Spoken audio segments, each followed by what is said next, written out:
Bonjour et merci d'être avec nous ce matin sur Sud Radio. Déjà, Stéphane Ravier, ça vous surprend, c'est 4 homicides en moins d'une semaine à Marseille et justement cette flambée des violences, on en a parlé à l'instant avec Bruno Bartocchetti d'unité SGP Police FO.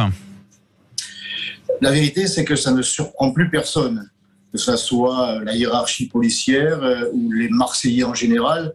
Il y a une vingtaine d'années, lorsqu'il y avait un homicide lié au trafic de stupéfiants, ça faisait la une de la Provence, le journal, le quotidien local. On était avec eux d'ailleurs il y a une demi-heure. Ouais. C'était quelque chose d'exceptionnel. Et aujourd'hui, cela va être un entrefilé, un petit article, sauf bien sûr dans un cas que j'espère exceptionnel, de cet enfant de 14 ans qui a été la cible de règlement de compte il y a quelques jours.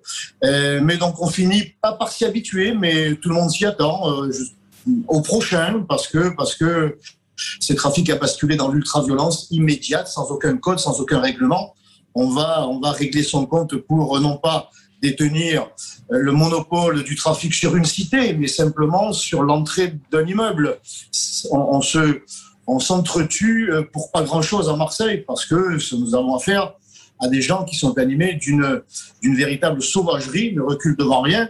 M. Bartocchetti l'a dit, ils n'ont même pas peur de la peine de mort et pourtant il faut quand même tout faire pour les mettre hors d'état de nuire.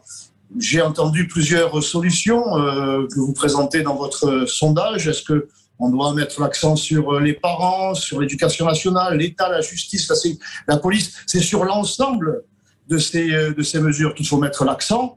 Mais pour l'instant, il n'y a que le domaine social qui est évoqué et sur lequel on appuie depuis 30 ans.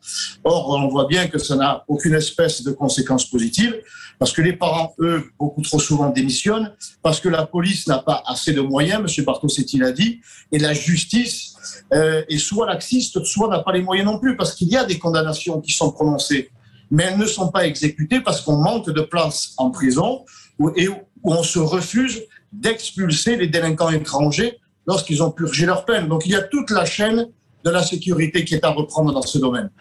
Stéphane Ravier, il y a aussi la question, alors on a des auditeurs sur les réseaux sociaux, Twitter, qui pointent du doigt aussi la responsabilité des politiques. Est-ce que du côté des politiques, on a bien majoritairement baissé les bras aujourd'hui face à ce fléau de la délinquance, des trafics de drogue?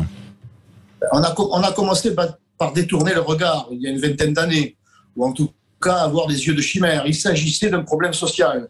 Grâce à la politique de la ville, on allait voir ce qu'on allait voir, en déversant des centaines de millions d'euros, voire des milliards, 100 milliards sur 30 ans sur l'ensemble du pays, on allait résoudre le problème. La Cour des comptes a d'ailleurs pointé l'échec de cette politique, et moi ces quartiers à Marseille, je les connais bien. J'en ai été le maire sans aucun pouvoir de police, je tiens à le préciser, ni national, ni même municipal. Eh bien, dans les 13e et 14e arrondissements qui sont souvent concernés, il y a 23 cités de la drogue. Je ne parle pas de points de deal, de cités de la drogue, et pourtant l'argent coule à flot.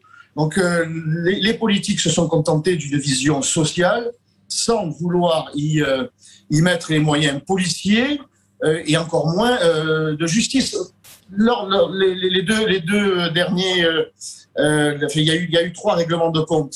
Parmi les 2 là qui ont été abattus, le 3e ayant été manifestement incendié, immolé dans sa voiture, eh bien un des 2 avait été condamné à 12 reprises.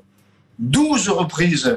Donc on voit bien qu'il y a là un système judiciaire qui ne répond plus à la réalité de ce trafic. Donc c'est pour cette raison que moi je souhaite que l'on s'inspire de cette loi qui existe aux États-Unis et qui prévoit que un juge soit amené, voire contraint, à condamner à la perpétuité un individu, un prévenu qui aurait commis un crime pour la 3e fois, une 3e récidive, parce que l'on a affaire à des gens effectivement qui n'ont pas peur de la prison, qui n'ont pas peur de la mort, et une fois qu'ils sont en prison, il faudrait aussi qu'ils soient vraiment en prison.